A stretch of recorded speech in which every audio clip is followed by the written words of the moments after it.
আসসালামু আলাইকুম। Easy lesson এর পক্ষ থেকে সবাইকে আন্তরিক শুভেচ্ছা ও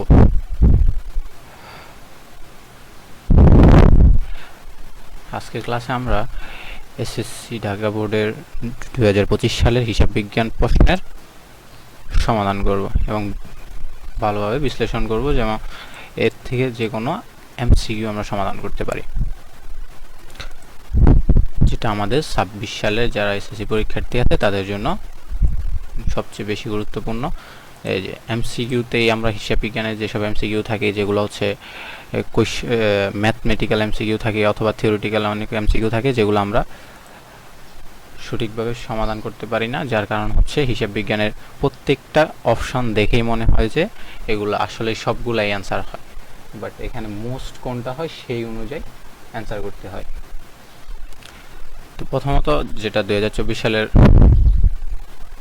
25 সালের যেটা প্রথম কোশ্চেন ছিল, সেটা হচ্ছে হিসাব বিজ্ঞানের তথ্যের অভ্যন্তরীণ ব্যবহারকারী কে। হিসাব বিজ্ঞানের তথ্যের ব্যবহারকারী হচ্ছে দুই ধরনের হয়ে থাকে। এক ধরনের হচ্ছে এটা হচ্ছে অভ্যন্তরীণ, আর একটা হচ্ছে বাহ্যিক ব্যবহারকারী। অভ্যন্তরীণ ব্যবহারকারী কারা? যারা কোম্পানির সাথে সরাসরি জড়িত, কোম্পানির ব্যবস্থাপক, তারপরে হচ্ছে গিয়ে কোম্পানির মালিক, কোম্পানির হিসাবরক্ষক, এই ধরনের ক্যাশিয়ার, এই ধরনের যারা থাকে তারা হচ্ছে উচ্চ পর্যায়ে যারা থাকে তারা হচ্ছে অভ্যন্তরীণ ব্যবহারকারী। আর বাহ্যিক ব্যবহারকারী হচ্ছে সরকার, তারপরে হচ্ছে প্রতিযোগী আরো হতে পারে হচ্ছে কর্মচারী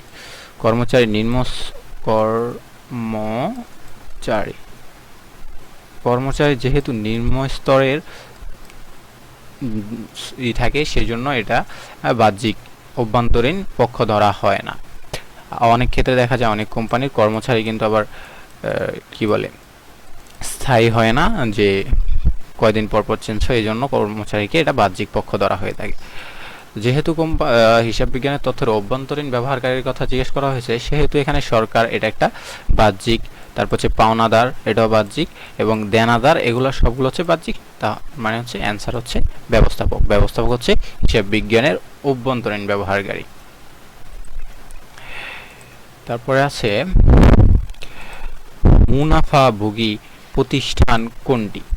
আমি যে একটু আগে বলছিলাম যে হিসাব বিজ্ঞানের ম্যাথমেটিক অথবা থিওরিটিক্যাল কোশ্চেনগুলো দেখলেই মনে হয় সবগুলো কোশ্চেনের অ্যান্সার একই রকম। এখানে যদি আমরা খেয়াল করি তাহলে দেখা যাচ্ছে স্কুল, কলেজ, হসপিটাল এবং দোকান, এগুলো সবগুলোই মুনাফাভোগীও হতে পারে। দোকানটা ব্যতীত এই বাকি তিনটে স্কুল, কলেজ এবং হসপিটাল এগুলো সরকারি হলে সেটা হচ্ছে সেবা প্রদানকারী, এবং বেসরকারি এখন বিভিন্ন ধরনের প্রতিষ্ঠান রয়েছে যেগুলো হচ্ছে ব্যবসায়িক উদ্দেশ্যে করা হয়ে থাকে। কিন্তু যেহেতু এখানে আমাদের কোশ্চেনটাতে একটাই অ্যান্সার হবে, সেক্ষেত্রে এগুলার থেকে সবচেয়ে প্রেফারেবল হচ্ছে দোকান। মানুষ দোকানের মূল উদ্দেশ্য হচ্ছে মুনাফা অর্জন করার উদ্দেশ্যে দোকানদারি করা। যেমন ব্যবসায়ের মূল উদ্দেশ্য, ব্যবসায়ের মূল উদ্দেশ্য হয় মুনাফা অর্জন। তো সেক্ষেত্রে এখানে সবচেয়ে অ্যান্সার হচ্ছে দোকান। বাকি তিনটা আমরা সেবা প্রতিষ্ঠান বা জনকল্যাণমূলক প্রতিষ্ঠান হিসেবেও ধরতে পারি। এর পরের কোশ্চেনটি হচ্ছে সমীকরণ নিয়ে। হিসাব বিজ্ঞানের যে সমীকরণটা রয়েছে A=L+OE, এই সমীকরণটা হিসাব বিজ্ঞানের এমসিকিউর ক্ষেত্রে মোস্ট ইম্পর্টেন্ট একটা 7 স্টার টাইপের বলা যেতে পারে একটা টপিক। হ্যাঁ, যেখানে হচ্ছে গিয়ে এখান থেকে প্রত্যেকটা বোর্ডে কমসে কম 3 থেকে 4টা, যদি একবার সর্বনিম্ন বলা হয় তাহলে 3টা সর্বনিম্ন কোশ্চেন পাবেন আপনি, আর সর্বোচ্চ তো পেতেই পারেন। তো সেক্ষেত্রে এই হিসাব সমীকরণটাকে সবচেয়ে বেশি গুরুত্ব দিবেন এমসিকিউর ক্ষেত্রে। এখন আসেন আমরা হিসাব বিজ্ঞানের সমীকরণটাকে একটু বিশ্লেষণ করি। এ দ্বারা অ্যাসেটকে বোঝানো হয়ে থাকে, অ্যাসেট মানে হচ্ছে সম্পদ। তারপর হচ্ছে এল দ্বারা লাইবিলিটি মানে হচ্ছে দায়। তারপর হচ্ছে OE দ্বারা মালিকানা সত্ত্বকে বোঝানো হয়ে থাকে। তাহলে এই এই সম্পদ যতটুকু, একটা প্রতিষ্ঠানের সম্পদ যতটুকু, সেটা হতে পারে দায় এবং মালিকানা সত্ত্বের সমান। আসেন তারপরে হচ্ছে এরকমও হতে পারে এ ইকুয়াল টু এল, মানে হচ্ছে সম্পদ যতটুকু আছে ওইটা পুরোটা দায়। আবার এটাও হতে পারে এ ইকুয়াল টু ও ই, মানে সম্পদ যতটুকু আছে ওইটা পুরোটাই মালিকানা সত্ত্ব, ওই কোম্পানির কোনো দায় নেই, এরকমও হতে পারে। আবার এই সমীকরণগুলোকে আরও কয়েকটা ভাগে লেখা যায়, যেমন আমরা যদি প্রথম ও ইটাকে প্রথমে রাখি, যদি এগুলোর আমরা একটু বিশ্লেষণ করি, তাহলে ও ইটারে আমরা প্রথমে রাখলে তারপর এই পাশে এটারে এই পাশে নিয়ে গেলে এ মাইনাস এল, মানে হচ্ছে এ থেকে এল মাইনাস করলে আমরা ও ই পাবো, মানে হচ্ছে সম্পদ থেকে আমরা যদি দায় মাইনাস করি তাহলে আমরা পাবো হচ্ছে মালিকানা সত্ত্ব। এবং আমরা যদি দায় বের করতে চাই লাইবিলিটি, তাহলে আমরা সম্পদ থেকে যদি মালিকানা সত্ত্বটা মাইনাস করি তাহলে আমরা দায় পেয়ে যাব। এইভাবে এই হিসাব সমীকরণগুলোকে বিশ্লেষণগুলো মনে রাখতে হবে, যেখান থেকে আপনি 3 থেকে 4টা কোশ্চেন বা 2 থেকে 3টা কোশ্চেন পাবেন। এখন আসেন এখানে এটাকে বলা হয় বর্ধিত হিসাব সমীকরণ। এখানে এই পুরাটা C plus R minus E minus D, এই পুরো অংশটাকে একসাথে মালিকানা শর্ত বলা হয়ে থাকে। মালিকানা শর্তের মধ্যে সি মানে ক্যাপিটাল, মানে হচ্ছে মূলধন, আর হচ্ছে রেশিও আয়, ইএক্স মানে হচ্ছে এক্সপেন্স ব্যয়, আর ডি মানে হচ্ছে উত্তোলন। মালিকানা সত্ত্বের মধ্যে 4টা জিনিস থাকে। মালিকানা সত্ত্বের মধ্যে ও এর মধ্যে 4টা উপাদান থাকে, সেটা হচ্ছে আয়, ব্যয়, মালিকানা সত্ত্ব, মূলধন এবং উত্তোলন। আর এখানে জিজ্ঞেস করা হয়েছে A equal to L plus into A C plus R minus E X minus G, মানে হচ্ছে মূলধন যোগ আয় মাইনাস ব্যয় মাইনাস উত্তোলন। এই সমীকরণটার মধ্যে আর দ্বারা কোন উপাদানটিকে নির্দেশ করা হলো? আমরা একটু আগে পড়ছি যে আয় দ্বারা রেশিও মানে হচ্ছে আর দ্বারা রেশিও মানে হচ্ছে আয়কে বোঝানো হয়েছে, তার মানে হচ্ছে মূলধন মানে হচ্ছে সি ক্যাপিটাল, উত্তোলন মানে হচ্ছে ডি, আয় মানে হচ্ছে আর রেশিও, আর ব্যয় মানে হচ্ছে ইএক্স। তার মানে আমাদের এখানে অ্যান্সারটা হচ্ছে আয়। আসেন এরপরের কোশ্চেনটা। এরপরের কোশ্চেনটা হচ্ছে লেনদেন সম্পর্কিত, দ্বিতীয় অধ্যায় থেকে। এটা আমাদের দ্বিতীয় চ্যাপ্টার 2 থেকে এই কোশ্চেনটা, যেটা হচ্ছে নিচের কোনটি লেনদেন। এখন আসেন লেনদেন কিভাবে হয় আর লেনদেন কি। আমরা একটা কথা জানি, যেটা হচ্ছে ঘটনা। লেনদেন হতে হলে সেটাকে অবশ্যই ঘটনা হতে হবে, আর প্রত্যেকটি ঘটনা কিন্তু লেনদেন নয়, আর প্রত্যেকটি লেনদেনই ঘটনা। এখন আসেন প্রত্যেকটি লেনদেন ঘটনায়, কিন্তু প্রত্যেকটি ঘটনা লেনদেন হয় না কেন? যে ঘটনাটা প্রতিষ্ঠানের আর্থিক পরিবর্তন ঘটায়, আর্থিক পরিবর্তন করে, পরিবর্তন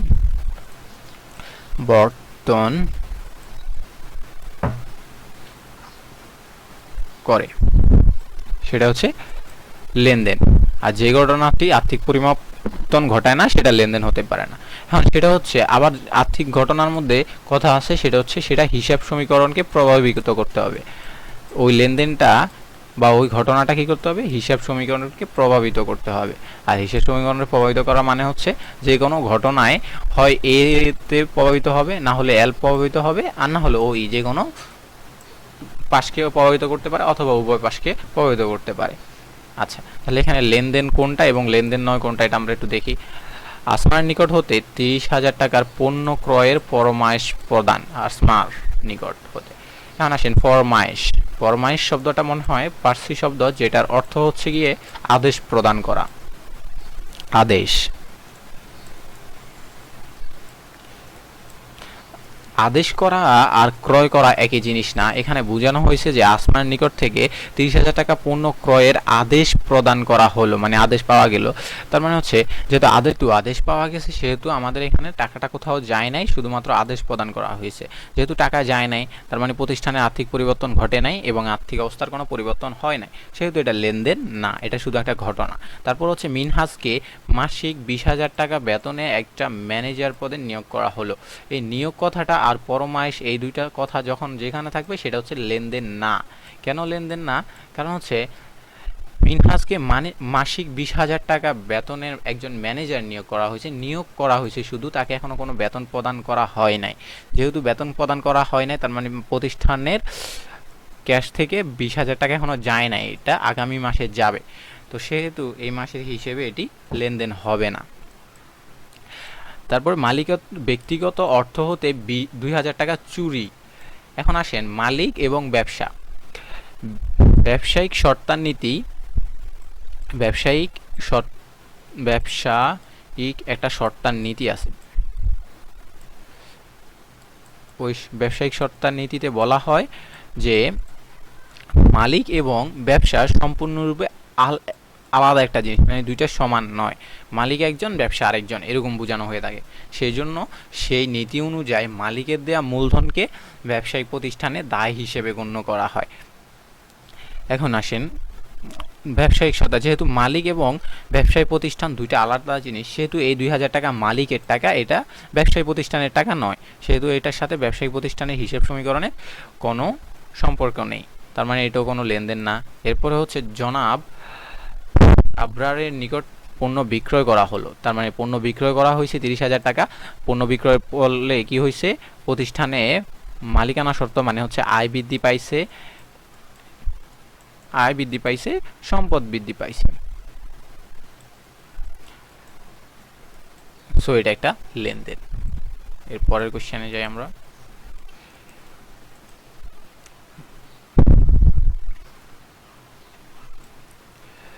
পরবর্তী কোশ্চেনটা হচ্ছে হিসাব সমীকরণ নিয়ে।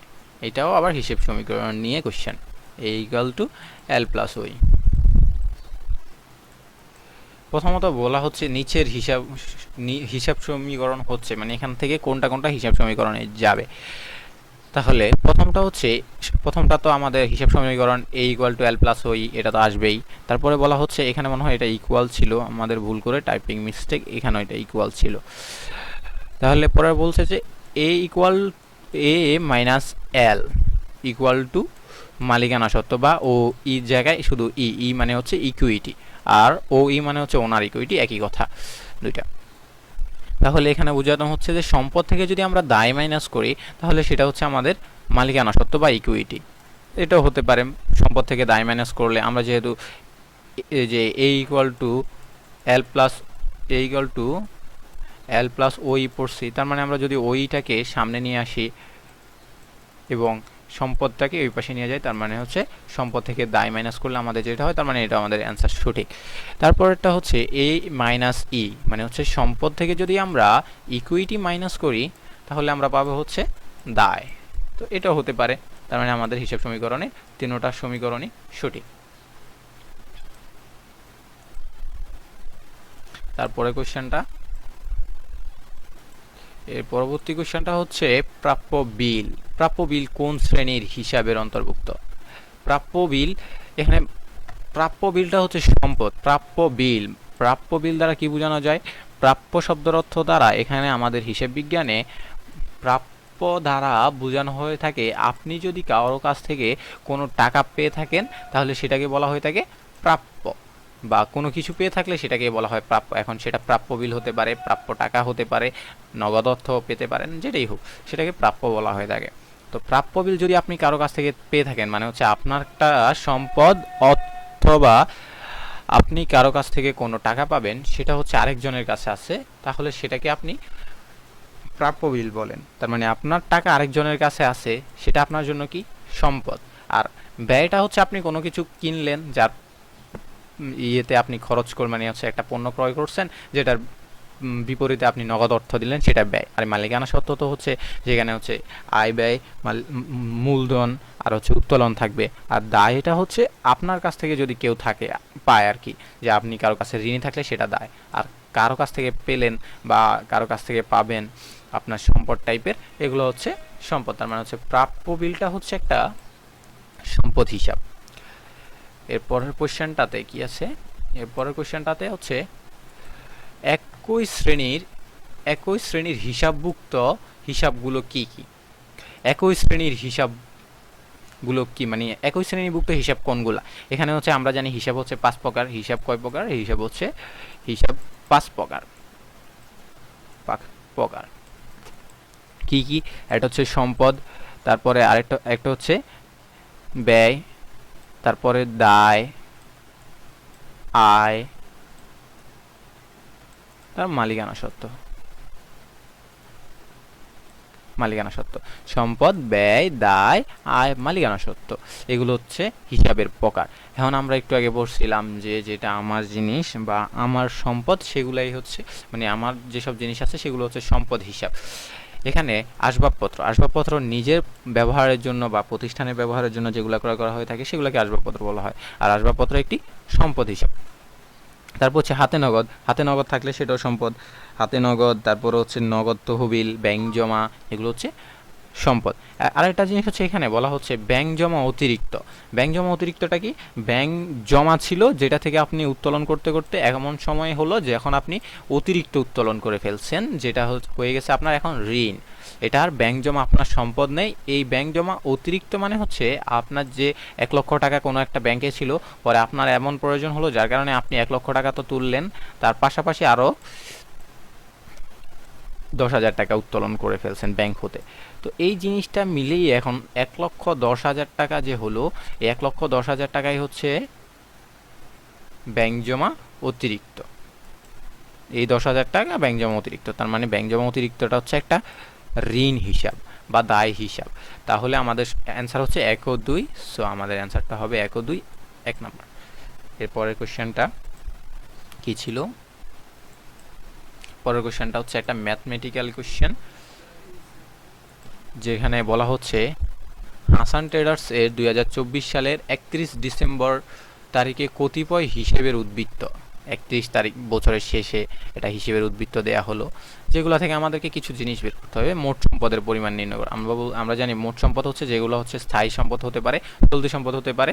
এগুলোর মধ্যে আমাদের যন্ত্রপাতি, আসবাবপত্র, দালান কোঠা, হাতে নগদ, তারপরে হচ্ছে ব্যাংক জমা, দেনাদার, এই ধরনের জিনিসপত্রগুলো আমাদের জন্য সম্পদ। তাহলে এখানে সম্পদের কি কি আছে? এটা হচ্ছে যন্ত্রপাতি আছে, দালান কোঠা আছে এবং নগদ আছে। এই তিনটা হচ্ছে আমাদের জন্য সম্পদ। তাহলে আমরা এই তিনটা যদি যোগ করি তাহলে আমরা মোট সম্পদ পাবো 50,000 এবং 1 লাখ টাকা যোগ করলে হচ্ছে 1,50,000, সাথে যদি আমরা 40,000 যোগ করি তার মানে হচ্ছে 1,90,000 টাকা। তাহলে আমাদের অ্যান্সারটা হবে হচ্ছে অ্যান্সার এ।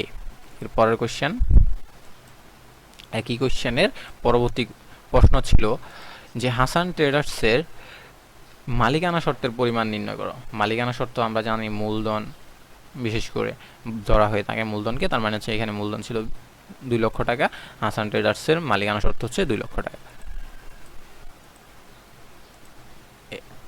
পরবর্তী কোশ্চেনটা হচ্ছে মূলধন জাতীয় ব্যয় কোনটি?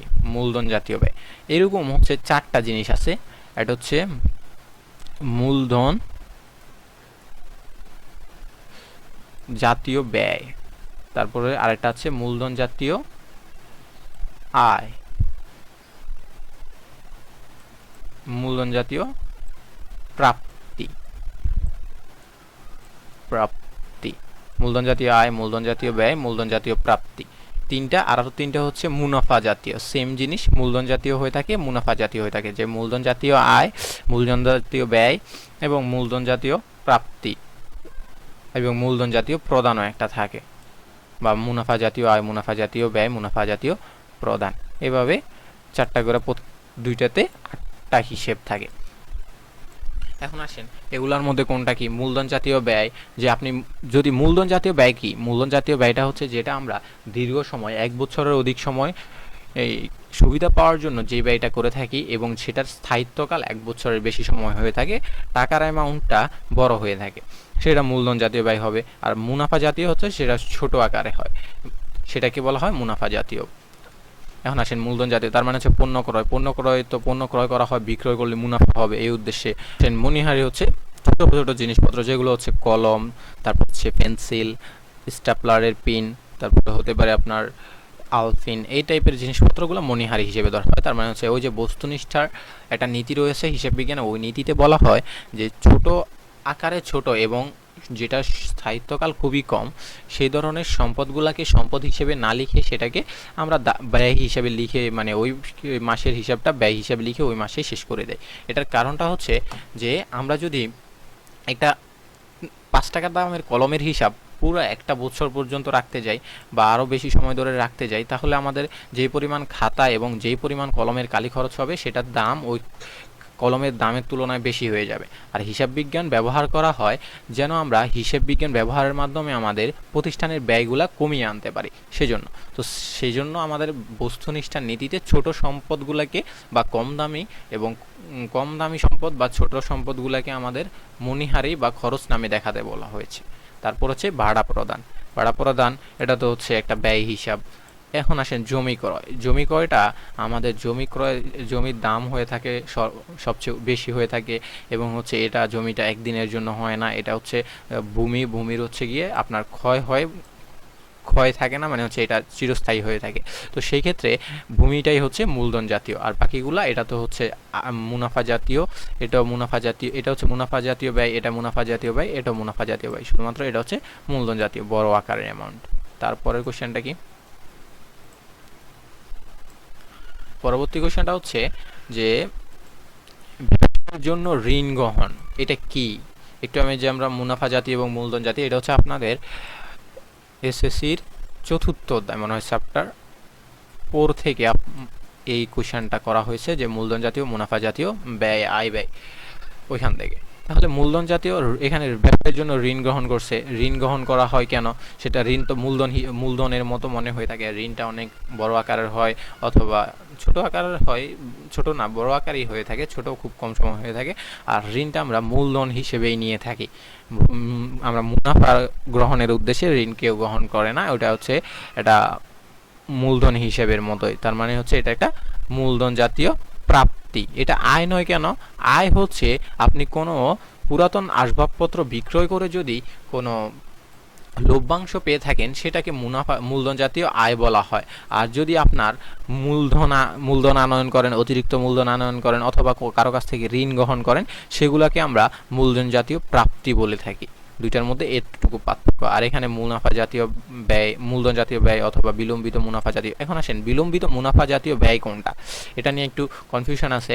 যেটা হচ্ছে বিলম্বিত মুনাফা জাতীয় ব্যয়, এটার অ্যামাউন্টটা বড় হয় এবং হচ্ছে দীর্ঘমেয়াদীও হয়ে থাকে, বাট এটা মূলধন জাতীয় না হয়ে মুনাফা জাতীয়। এটার কারণটা হচ্ছে যে আমরা বিভিন্ন সময়ে বিজ্ঞাপন দিয়ে থাকি, বিজ্ঞাপন ব্যয়, যেটা হচ্ছে আমাদের একটা কোম্পানির সাথে, বিজ্ঞাপন কোম্পানির সাথে আমাদের 5 বছরের চুক্তি হয়, যে তোমরা আমাদের 5 বছর পর্যন্ত আমাদের কোম্পানির অ্যাড দিয়ে যাবে, আর হচ্ছে যেটার বিনিময়ে আমরা তাদেরকে প্রথম বছরেই প্রায় 5 বছরের বিল দিয়ে থাকি।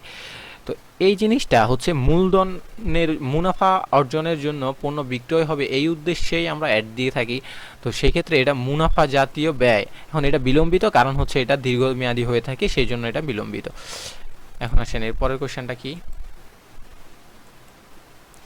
এখানে বলা হচ্ছে যে নিচের কোনটি ক্রয়ের জন্য অফিস সরঞ্জামকে ডেবিট করা হবে, মানে হচ্ছে অফিস সরঞ্জাম ব্যয় যেটা ওইটা বৃদ্ধি করা হবে কোনটি ক্রয়ের জন্য? অফিস সাপ্লাইজার এটাকে ডেবিট করা হবে কোনটি ক্রয়ের জন্য? এখানে হচ্ছে কম্পিউটার হতে পারে, আলপিন হতে পারে, প্রিন্টার হতে পারে, ঘড়ি হতে পারে। এখানে কম্পিউটার এটা হতে পারে হচ্ছে সরঞ্জাম, এবং প্রিন্টার এটা সরঞ্জাম হতে পারে, ঘড়ি এটা সরঞ্জাম। কম্পিউটারটা আসবাবপত্র হতে পারে, সরঞ্জাম হতে পারে, যখন যেটা ফেভারেবল মনে হবে তখন সেটা ইউজ করা যাবে। এখানে সাপ্লাইজার অথবা এটার আরেকটা নাম হচ্ছে মণিহারি। সাপ্লাইজার আর মণিহারি এটাকে আধুনিক হিসাব বিজ্ঞানে বলা হয়ে থাকে সাপ্লাইজ, আর সনাতন পদ্ধতিতে এটা বলা হতো মণিহারি। তাই একটু আগে আমরা বলছিলাম মণিহারি নিয়ে অনেকগুলা কথা বলছিলাম, যে কলম, 5 টাকা দামের কলম, আলফিন, তারপরে হচ্ছে পিন, তারপর হচ্ছে পেন্সিল, এই টাইপের জিনিসগুলোকে আমরা মণিহারি বা সাপ্লাইজ বলতে পারি। সো আমাদের অ্যান্সার এখানে সি। এর পরবর্তী কোশ্চেনটা কি? জাবেদা 6ষ্ঠ অধ্যায় থেকে কোশ্চেনটা, এসএসসি 6ষ্ঠ অধ্যায় চ্যাপ্টার 6। কারণ এখানে বলা হচ্ছে যে বিশেষ জাবেদা কি, আর আপনি যদি খেয়াল করেন বিশেষ জাবেদা কি ওইটা খেয়াল করার দরকার নেই। এখানে যদি আমরা যেহেতু এটা একটা কি বলে বহুপদী নির্বাচনী, মানে হচ্ছে দুইটা, যে কোনো কম যদি সবচেয়ে কম হয় তাহলে হবে দুইটা, এবং যদি বেশি হয় তার মানে আরো বেশি হতে পারে, কম একটা কখনো হবে না। তো সেই ক্ষেত্রে এখানে বিশেষ জাবেদা দ্বারা কোনগুলোকে বলা হয়ে থাকে, যেমন ক্রয় ফেরত, বিক্রয় ফেরত, ক্রয় জাবেদা, বিক্রয় জাবেদা, প্রাপ্তি জাবেদা, প্রদানের জাবেদা, এই ধরনের জাবেদাগুলোকে আমরা বিশেষ জাবেদা বলে থাকি। আর আরেকটা হচ্ছে প্রকৃত জাবেদা বা সাধারণ প্রকৃত জাবেদা, সেগুলো হচ্ছে সমন্বয়, সমাপনী, এই ধরনের যেসব জাবেদা থাকে সেগুলোকে আমরা বিশেষ জাবেদা বলে থাকি। তার মানে আমাদের এখানে অ্যান্সার এটা, এই দুইটা একই টাইপের, তার মানে হচ্ছে এই দুইটাই হবে, এটা হচ্ছে আমাদের ভিন্ন, এটা হচ্ছে প্রকৃত জাবেদা, তার মানে হচ্ছে এইগুলো বাদ। তার মানে আমাদের অ্যান্সার হচ্ছে 1 এবং 2। এর পরবর্তী কোশ্চেনটা হচ্ছে যে কিবরিয়া হতে পণ্য ক্রয়, এটা সঠিক জাবেদা কি হবে? এখন আসেন, পণ্য ক্রয় দুইভাবে বা তিনভাবে হতে পারে। ক্রয় বিক্রয় 2 থেকে 3 ভাবে হয়। একটা হচ্ছে চেকের মাধ্যমে ক্রয় হতে পারে, চেক, আরেকটা হচ্ছে নগদ হতে পারে, আরেকটা হচ্ছে কি বাকিতে হতে পারে বা ধারে হতে পারে। এখন আসেন, ধারে হলে কিভাবে হবে, বাকিতে বা ধারে হয় কোম্পানির নাম লেখা থাকবে, না হলে ব্যক্তির নাম লেখা থাকবে, অথবা ধারে কথাটা উল্লেখ থাকবে, তাহলে সেটা হবে ধারে। আর যদি নগদে হয়, সেখানে কোম্পানির নাম লেখা না থাকলে অথবা ধারে কথাটা না লেখা থাকলে এরকম লেখা থাকতে পারে যে নগদে পণ্য ক্রয়, অথবা লেখা থাকতে পারে শুধুমাত্র পণ্য ক্রয়, তাহলেই সেটা নগদ যাবে, মানে নগদে লেনদেনটা নগদে হয়েছে। অথবা চেকে থাকলে শুধু ব্যাংক বা চেক বলা থাকে, ওটা দরকার নেই, এরকম স্পষ্ট থাকে। তাহলে কিবরিয়া অথবা যদি ধারে থাকে, অথবা কোনো কোম্পানির নাম থাকে, ব্যক্তির নাম থাকে, তাহলে সেই লেনদেনটা ধারে হয়ে থাকে। আরেকটা কথা হচ্ছে যদি নগদে বলা থাকে, আর যদি নগদে না বলাও থাকে, শুধু পণ্য ক্রয় থাকে বা পণ্য বিক্রয় থাকে, তার মানে হচ্ছে সেই লেনদেনটা নগদে হয়েছে। তার মানে যেহেতু এটা ধারে হয়েছে, তার মানে আমাদের এখানে আমরা যদি এটা আমাদের দায়, এই ক্ষেত্রে ধারে হলে দায় বৃদ্ধি পায়। আর একটা হচ্ছে যেহেতু পণ্য ক্রয় করছে, তার মানে হচ্ছে গিয়ে আমাদের কি হয়েছে, ব্যয় বৃদ্ধি পাইছে। তার মানে হচ্ছে ব্যয় বৃদ্ধি পেলে আমাদের কি হয়, ব্যয় বৃদ্ধি পেলে হচ্ছে ডেবিট হয়। আর যদি আমাদের দায় বৃদ্ধি পায়, দায় বৃদ্ধি পেলে হচ্ছে ক্রেডিট হয়। তাহলে আমাদের প্রথমত হবে হচ্ছে গিয়ে ক্রয় হিসাব ডেবিট এবং কিবরিয়া হিসাব ক্রেডিট। নগদান আসবে না, কারণ হচ্ছে এই ধারে হয়েছে এই ইয়েটা, তার মানে সে নগদান আসবে না। যেগুলোতে নগদান আছে সেগুলো আমরা যদি কেটে দেই, তারপরে আর কিবরিয়া হিসাব ডেবিট এবং ক্রয় হিসাব সবসময় ডেবিট দিকে বসে, শুধুমাত্র ক্রয় ফেরত হলে তখন ক্রয় হিসাবটা ক্রেডিট দিকে আসে, আর না হলে ক্রয় হিসাব সবসময় ডেবিট পাশে বসে। সো এটা ভুল। এরপরে জাবেদার এরপরে কি এন্ট্রি, পরে হচ্ছে খতিয়ান নিয়ে। খতিয়ান হিসাবটা কি? খতিয়ানকে বলা হয়ে থাকে প্রধান বই, পাকা বই, স্থায়ী বই, সবগুলাই খতিয়ান নাম। খতিয়ানই হচ্ছে হিসাব বিজ্ঞানের বা হিসাবের চক্রের মেইন ধাপ বা মেইন বই যেটাকে বলা হয়। তারপরে মালিকানা সত্ত্ব হিসাব সর্বদাই কোন জের প্রকাশ করে? মালিকানা সত্ত্ব আমরা জানি সব, একটা সূত্র হচ্ছে সব, এখানে স দ্বারা হচ্ছে সম্পদকে বোঝানো হচ্ছে, ব দ্বারা ব্যয়কে বোঝানো হচ্ছে। এখন সব যদি বৃদ্ধি পায় তাহলে ডেবিট, আর যদি হ্রাস পায় তাহলে ক্রেডিট। আর এটা সর্বদাই কি জের প্রকাশ করে, ডেবিট জের প্রকাশ করে। আরেকটা কথা হচ্ছে আদম, দম, আর আদম দ্বারা এখানে দ্বারা আয় বুকে বোঝানো হচ্ছে, তারপরে দ্বারা দায়কে বোঝানো হচ্ছে, আর দ্বারা মালিকানা সত্ত্বকে বোঝানো হচ্ছে। এখানে আদম যদি বৃদ্ধি পায় তাহলে হয় ক্রেডিট, আদম যদি হ্রাস পায় তাহলে হয় ডেবিট। আর এটা সব সময় যে জের প্রকাশ করে সেটা হচ্ছে ক্রেডিট জের প্রকাশ করে। এখানে আমাদেরকে কোশ্চেন ছিল মালিকানা সত্ত্ব সর্বদাই কোন জের প্রকাশ করে? মালিকানা সত্ত্ব সর্বদাই ক্রেডিট জের প্রকাশ করে। এরপরের কোশ্চেনটা কি, এখানে এরপরের কোশ্চেনটা হচ্ছে যে নগদ প্রদান জাবেদায় লিপিবদ্ধ করা হয়ে থাকে কোনগুলা? নগদ প্রদান জাবেদায় কোনটা লিপিবদ্ধ করা হয়ে থাকে? এখন আসেন, কথা হচ্ছে নগদ প্রদান, কথাটা প্রদান, একটা হচ্ছে প্রদান মানে হচ্ছে দেয়া হয়েছে কাউকে, আর একটা হচ্ছে প্রাপ্য বা প্রাপ্তি,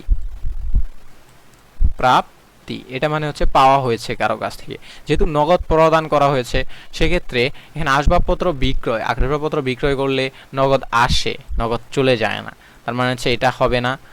নগদ চলে আসছে, আমাদের এখানে প্রদান দ্বারা মানে আমাদের প্রতিষ্ঠান থেকে নগদ কাউকে দেয়া হয়েছে বা চলে গেছে। পাওনা আদায়, পাওনা মানে হচ্ছে কারো কাছ থেকে পাওয়া টাকা ছিল যেটা আদায় হয়েছে, এখানে হচ্ছে নগদ আসছে, নগদ যায় নাই, তার মানে এটা হবে না। তারপর হচ্ছে পণ্য বিক্রয়, পণ্য বিক্রয় করলে আয় হয় মানে হচ্ছে নগদ অর্থ আসে বা দেনাদার বৃদ্ধি পায়, তার মানে হচ্ছে এটাতে আসে যায় না, তার মানে এটাও হবে না। এখানে হচ্ছে ঋণ পরিশোধ করা হলো, আরেকজনের মানে অন্য প্রতিষ্ঠান বা অন্য ব্যক্তির কাছে আমি ঋণগ্রস্ত ছিলাম বা দায়বদ্ধ ছিলাম, তাকে আমি টাকা পরিশোধের মাধ্যমে কি করলাম, ঋণটা পরিশোধ করলাম টাকা দিয়ে। টাকা এখানে চলে গেছে, যেহেতু চলে গেছে টাকাটা, সেক্ষেত্রে এটা আমাদের নগদ প্রদান জাবেদায় বসবে। সো এটাই হচ্ছে আমাদের অ্যান্সার। এরপরের কোশ্চেনে আরেকটা উদ্দীপকমূলক কোশ্চেন, যেটা হচ্ছে এখানে লিজা স্টোরে 2024 সালের জানুয়ারি মাসের কতিপয় লেনদেন নিম্নরূপ। কিছু লেনদেন দিয়েছে যেগুলা থেকে আমাদেরকে বের করতে হবে।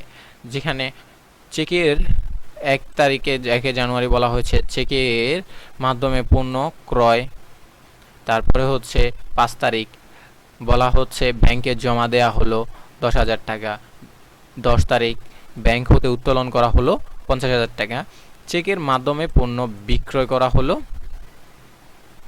15,000 টাকা, চেকের মাধ্যমে পণ্য বিক্রয় হলো 15,000 টাকা।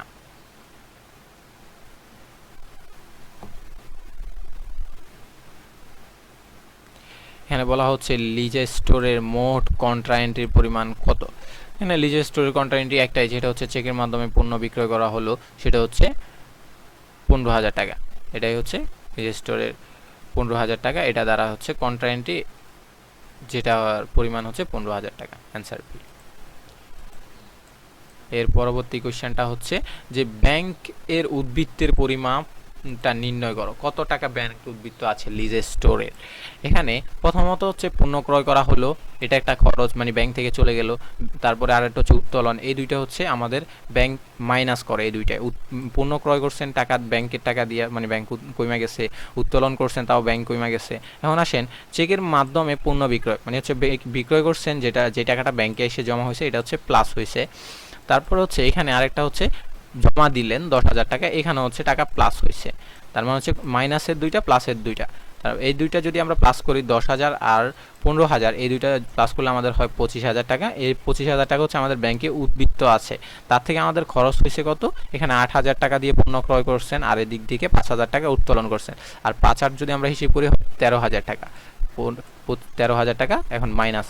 তো আমাদের যদি 25,000 টাকা থেকে আমরা 13,000 টাকা মাইনাস করি, তাহলে আমাদের অ্যান্সার থাকে 12,000, তাহলে আমাদের অ্যান্সারটা হবে সি, 12,000। এরপরে কোশ্চেনে কি আছে,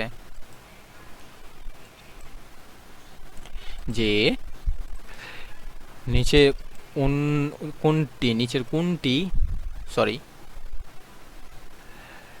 অন্য তিনটি হতে ভিন্ন, মানে হচ্ছে কোনটি অন্য তিনটি হতে ভিন্ন। এখানে 4টা লেনদেন আছে, যে 4টা লেনদেনের মধ্যে একটা লেনদেন আছে যেটা হচ্ছে ভিন্ন হিসাব।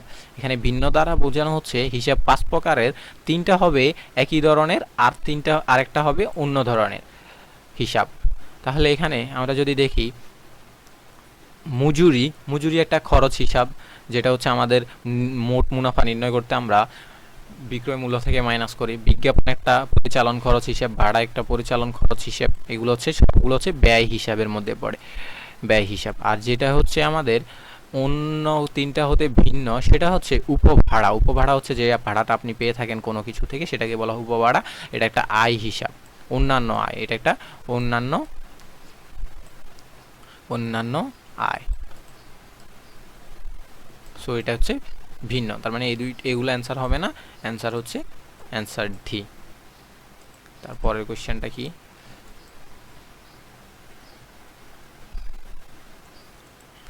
কোশ্চেনটা হচ্ছে যে জমি ক্রয় 50,000 টাকা এবং ক্রয় হিসাবকে ডেবিট করা হয়েছে, এক্ষেত্রে কোন ধরনের ভুল হয়েছে। এখন আসেন ভুল হচ্ছে রেওয়া মিলের যে সীমাবদ্ধতা সেগুলাকে হিসাব বিজ্ঞানের ভুল বলা হয়ে থাকে। এখানে ভুল হচ্ছে দুই ধরনের, একটাকে বলা হয় নীতিগত ভুল, নীতিগত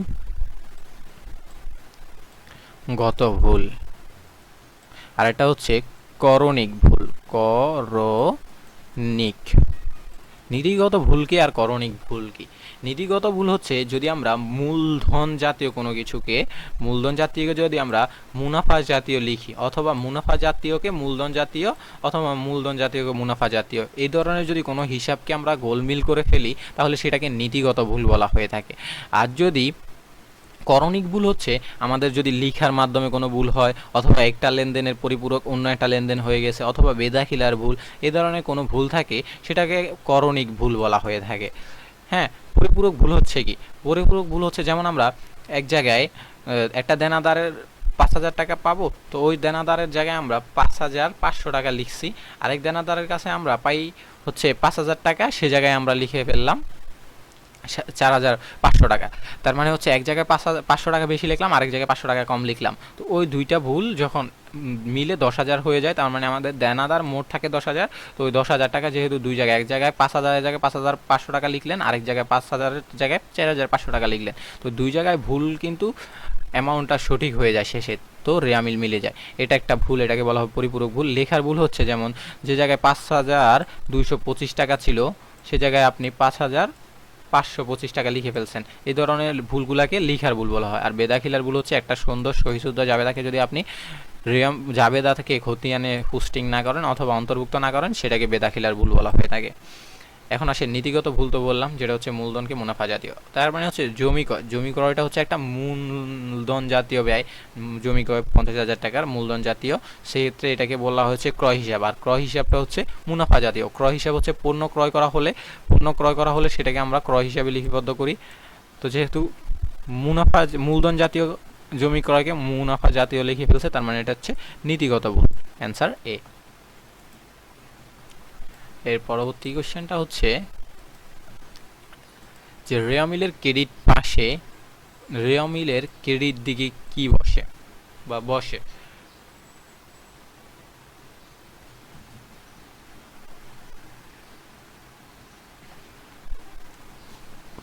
আমরা জানি যেটার খরচ সেটা হচ্ছে ডেবিট দিকে বসে, আর যেটা আয় সেটা হচ্ছে ক্রেডিট দিকে বসে। এই ধরনের জিনিসগুলা মানে সম্পদ এবং ব্যয় এগুলো হচ্ছে ডেবিট দিকে বসে, আর যেটা হচ্ছে আয় ব্যয় মালিকানা সত্ত্ব এগুলো সবসময় যেহেতু ক্রেডিট দিয়ে প্রকাশ করে ক্রেডিট দিকে বসে।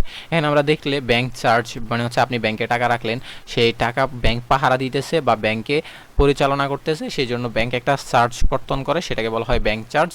এটা হচ্ছে আপনার একটা খরচ, এটা ডেবিট পাশে বসে। তারপরে হচ্ছে বেতন, বেতনটা হচ্ছে আপনার প্রতিষ্ঠানের খরচ, সেটাও ডেবিট পাশে বসে। রপ্তানি শুল্ক বা আমদানি শুল্ক এগুলো হচ্ছে খরচ হিসাব। শুল্ক মানে হচ্ছে কি? শুল্ক হচ্ছে আপনি যখন কোনো একটা পণ্য আমদানি বা রপ্তানি করেন, তখন সেটা যে বিমানবন্দর অথবা জাহাজের যে সমুদ্র বন্দর আছে সেখানে একটা আমাদেরকে শুল্ক দিতে হয়, সেটাকে আমাদের আমদানি বা রপ্তানি শুল্ক বলা হয়ে থাকে। এটা হচ্ছে ব্যয়। তার মানে এটা হচ্ছে ডেবিট দিকে বসে, এটাও ব্যয়, এটাও ডেবিট দিকে বসে, এটা ব্যয়, এটাও ডেবিট দিকে বসে। এখন আসেন ব্যাংক জমার সুদ। ব্যাংক জমার সুদটা কি? ব্যাংকে আপনি টাকা জমা রাখলেন, যেটার পরিপন্থীতে ব্যাংক আপনাকে একটা প্রত্যেক বছর বা প্রত্যেক মাসে একটা নির্দিষ্ট হারে সুদ প্রদান করে, যেটা হচ্ছে ব্যাংক জমার সুদ। আর ব্যাংক জমার সুদ এটা একটা ক্রেডিট পাশেই বসে যেই লেনদেন, যেটা কারণ হচ্ছে ব্যাংক জমার সুদ হচ্ছে আপনার প্রতিষ্ঠানের জন্য একটা আয়, ক্রেডিট। এরপরে কোশ্চেনটা, তাহলে আমাদের অ্যান্সারটা হচ্ছে এখানে কি? রেয়ামিলের ক্রেডিট পাশে বসে যেটা, সেটা হচ্ছে আমাদের ব্যাংক জমার সুদ।